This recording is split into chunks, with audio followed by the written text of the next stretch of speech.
Hello and welcome back to a new video. It's been about a month since the last time I uploaded on this channel, but I have a very good excuse. I was basically in Stockholm regionals. I was basically preparing for that, doing as many games as I can, testing before it, so there wasn't a lot of time for me to kind of record something or put something out there. But now that Stockholm is over, it is now time to focus on post-rotation decks.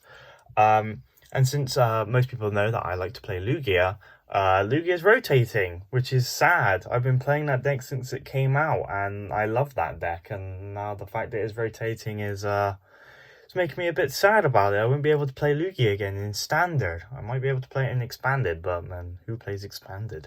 So today I'm going over a post-rotation deck. This is a deck that I'm going to personally play before the decks kind of start to level out and we start to kind of get the numbers on what decks are good and what decks are bad. But I just think this deck is quite easy to play. It's a very beginner-friendly deck as well. It's very easy to run this deck, and I will show off all the cards and I will explain what they do. For those that are new to this channel, please do like and subscribe.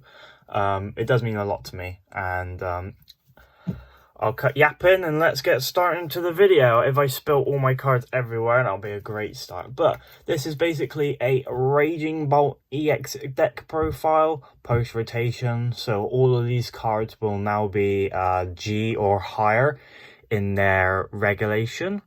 I'm pretty certain that's the right one. But let's start off with the Pokemon. We have 4 Raging Bolt EX. These two are in a different language, but they are legal in European countries. So what does this card do, and why am I choosing this card, and why is it beginner friendly? Well, first attack, Colorless Energy, you can discard a hand, draw 6, not too bad. But the main attack, Bellowing Thunder, does 70 times. So discarding any amount of basic energy, you do 70 more in this way. So if you discard 4 energy, that's 280. If you discard 1, that's 70. That's kind of the idea of the deck. You just build up your Pokemon with a load of energy and you discard them to take big knockouts.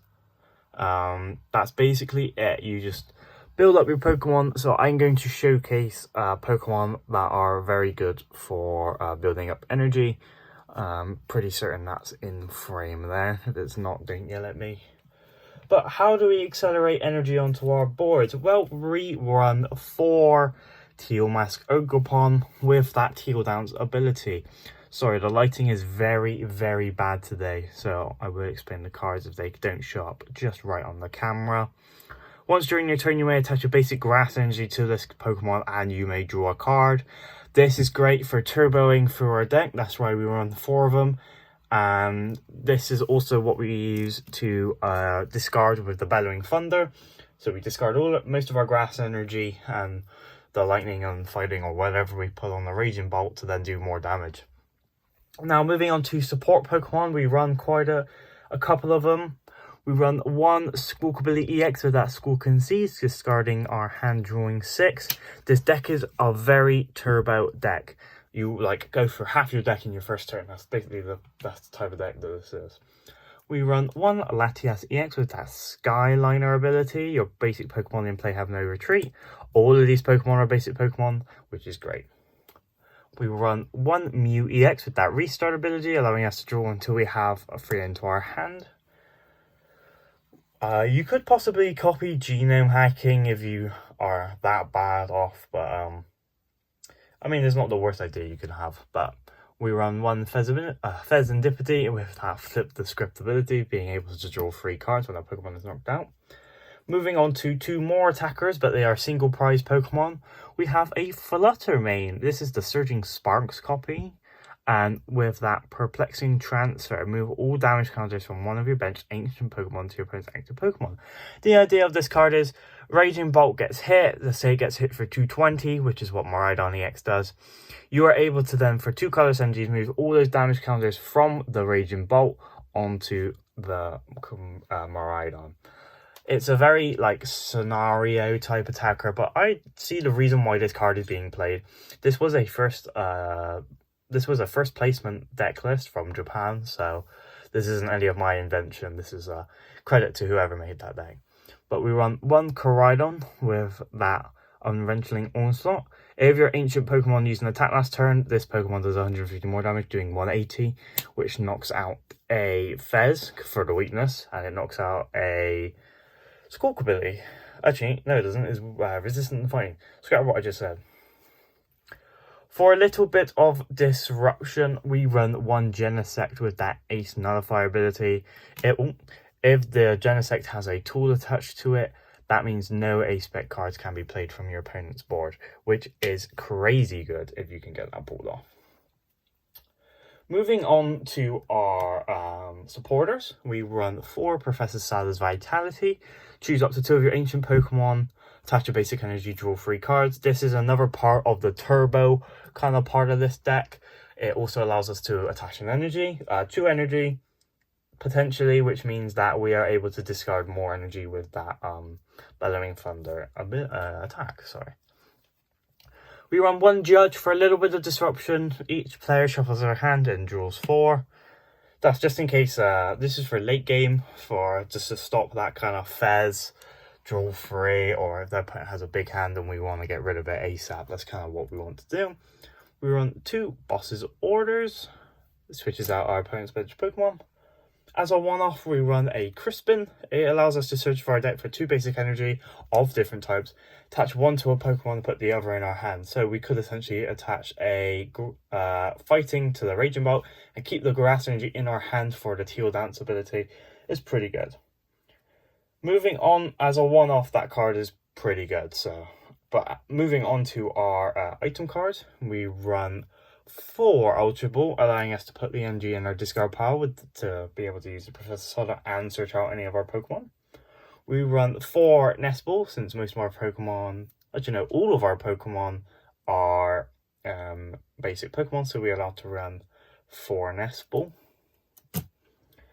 For a bit of supporter search, this deck runs 3 Pokegear 3.0. Allows us to look at the top 7 cards of our deck and then be able to pick any support card we want from it. It's able to help us find boss, or mainly Sada. That's probably the main reason this deck runs 3 Pokegear.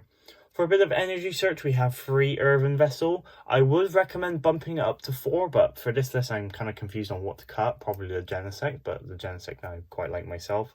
But 3 Earthen Vessel, but if you wanted to, 4 Earthen Vessel is probably the best bet for this deck. We run 1 Energy Retrieval, allowing us to get back to basic energy cards. Along with that, we run 2 Night Stretcher for Pokemon and basic energy. And finally, for energy retrieval, we run 1 Superior Energy Retrieval, getting us 4, but we're having to discard 2 cards. We run 1 Palpad to shuffle back 2 supporters back into our deck. So we are able to use Boss, Palpad, put the Boss back in, and use it again. Our Ace Spec of choice in this deck is a Prime Catcher. The idea of this is if you want it in your turn 1 hand, or after you School Can Seize, because then you're able to target your opponent's Pokemon that they have on the bench that they might want to prioritize. So for example, if your opponent starts a Duskull and a Dreepy but passes, you want to be able to knock that Dreepy out so that it can stop them from turning into a Dragapult EX, for example. Because the Duskull does nothing on his own, really. On his own, the Duskull is pretty bad. So you want to knock out that lone Dreepy.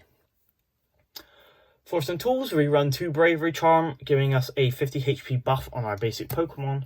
It's pretty good to just stop out some Pokemon that can do higher damage counter knockouts. And we run 2 Area 0 Underdepths because Teal Mask Ogerpon is a Terra type Pokemon. We are able to run the stadium, and it allows us to have 8 Pokemon on our bench. Moving on to more stadium, for example, we run a Jamming Tower. So what this means is that Pokemon tools in play, both mine and my opponents, will not be able to run that card. The tools, for example, is very good for the mirror match, shuts off the Bravery Charm, so you're able to just take the knockout there. For energy now, we run 6 Grass Energy. I'm going to see if I can fit them all in the frame. 6 Grass Energy. We run 3 Fighting Energy. And we run 3 Lightning Energy. So that's basically it for this deck. I think this deck will just be very easy to play, and it will be a very good post-rotation deck. I think most people are going to be playing some sort of Raging Bolt kind of build. But that's the end of today's video. I hope you have a great rest of your day. Thank you all for watching.